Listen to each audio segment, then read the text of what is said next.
Kita sudah mendengarkan firman Tuhan mengenai doa. Itulah kekuatan kita. Tanpa berdoa, saudaraku, tidak ada orang Kristen yang kuat. Tanpa berdoa, saudaraku, kita akan jatuh pada pencobaan. Tidak sia-sia Tuhan Yesus berkata kepada murid-muridnya, tidakkah engkau sanggup berjaga-jaga 1 jam dengan aku? Berjaga-jaga dalam berdoalah supaya kamu jangan kena pencobaan. Ada musuh kita, saudara. Kita ini dalam peperangan yang terus-menerus. Jadi saudaraku tetap berdoa. Amin, saudara. Di samping itu, satu perkara yang penting lagi, saudaraku, kita harus, saudaraku, membaca firman Tuhan juga tiap-tiap hari. Ini makanan rohani kita. 1 Petrus 2:2 berkata, sebagai kanak-kanak yang baru lahir, hendaklah kamu, dikatakannya, ya, rindu akan susu yang sejati, yaitu firman Tuhan, supaya kamu bertumbuh dengan baik. Supaya kamu bertumbuh dengan baik. 1 Petrus 2:2, saudara. Harus lapar dan haus akan firman Tuhan. Amin, saudara. Lapar dan haus. Demikian juga secara rohani. Kalau kita tidak lapar dan haus lagi akan firman Tuhan ini, saudaraku, mulailah, saudaraku, kelemahan-kelemahan berlaku atas kita. Jalannya, saudaraku, menyangkal diri. Dalam Yeremia 15 ayat 16, saya membacakan kepada saudara. Apabila aku bertemu dengan perkataan-perkataanmu, maka aku menikmatinya. Firmanmu itu menjadi kegirangan bagiku dan menjadi kesukaan hatiku, sebab namamu telah diserukan atasku, ya Tuhan Allah semesta alam. Nah, apabila kita bertemu dengan perkataan-perkataan firman Tuhan, itu pasti membuat kita segar. Amin, saudara. Sini dikatakan kita menikmatinya, menjadi kegirangan, kesukaan hati. Nah, itu sebabnya, saudara, kita perlu membaca firman Tuhan tiap-tiap hari. Mazmur 119 ayat 20. Hancur jiwaku karena rindu kepada hukum-hukummu setiap waktu. Demikianlah hendaknya kita selalu merindukan firman Tuhan. Nah, saudara yang kekasih dalam nama Yesus, saya yakin waktu kita dulu mula-mula selamat, saudara, lahir baru, kita suka sekali akan firman Tuhan. Saya sendiri, saudaraku, waktu lahir baru, saudaraku, saya bawa perjanjian baru yang kecil itu. Kemana pun saya pergi, saya kantongin. Dan saya baca dengan sembunyi-sembunyi. Tapi saya tidak peduli, saudaraku, sepanjang saya bisa membaca firman Tuhan. Rindu. Juga kadang-kadang saya rindu pulang ke rumah untuk berdoa. Nah, kerinduan seperti ini, saudaraku, jangan hilang. Amin, saudara. Peliharalah itu. Kalau belum ada lapar rohani ini, saudaraku, saudara pompa dulu. Ya, saudara, sangkal diri saudara untuk berdoa. Saya katakan waktu itu berdoa, sembah Tuhan dulu. Aku cinta padamu Tuhan Yesus, besarlah engkau, ajaiblah engkau Tuhan. Luar biasalah engkau, luar biasalah firman-Mu Tuhan. Aku menikmati persekutuan dengan Engkau Tuhan. Haleluya, aku muliakan Engkau, aku tinggikan Engkau. Aku cinta padamu Yesus, aku cinta padamu Yesus. Amin, saudara. Ya, kemudian saudara akan bersekutu dengan Tuhan. Roh Kudus akan menolong saudara. Saudara sudah penuh dengan Roh Kudus, bicara dengan bahasa roh. Amin.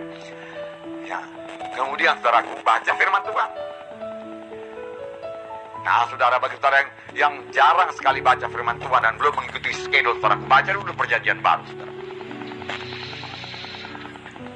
Baca dulu perjanjian baru. Itu juga satu berkat. Renungkanlah itu, saudara. Itu akan mengubahkan hidup saudara, mengubahkan cara berpikir saudara. Tapi pertama sekali harus lapar dan haus lebih dahulu. Tetapkanlah mati saudara. Sebab bagaimana saudara akan memimpin saudara, keluarga saudara. Amin, saudara. Ya. Dan juga akan bersaksi. Tanpa firman Tuhan, saudara, kita tidak bisa bersaksi. Tanpa firman Tuhan, bagaimana kita mengajari anak-anak kita akan jalan Tuhan. Kita mengasihi anak kita, kita katakan, tapi tidak pernah kita ajarkan kepada firman Tuhan. Justru itu yang paling penting kepadanya. Kita menjadi orang Kristen yang kuat kalau kita baca firman Tuhan, kalau kita makan firman Tuhan. Tidak cukup pengetahuan ini membuat kuat secara rohani. Firman Tuhan yang membuat kuat secara rohani. Amin, saudara. Tapi orang sederhana pun dia, saudara, dia pandai membaca, misalnya tamat SD saja, tapi dia rajin membaca firman Tuhan. Dialah yang menjadi dewasa dan kuat dalam Tuhan.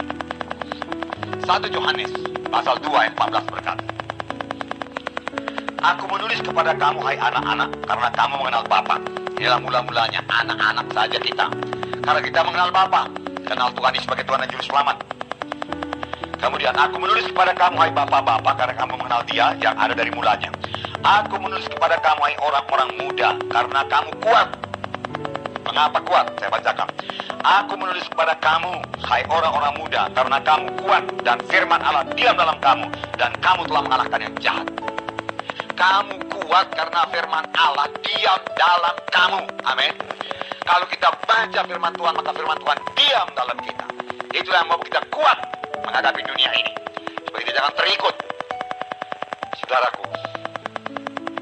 Dan kamu bisa mengalahkan si jahat.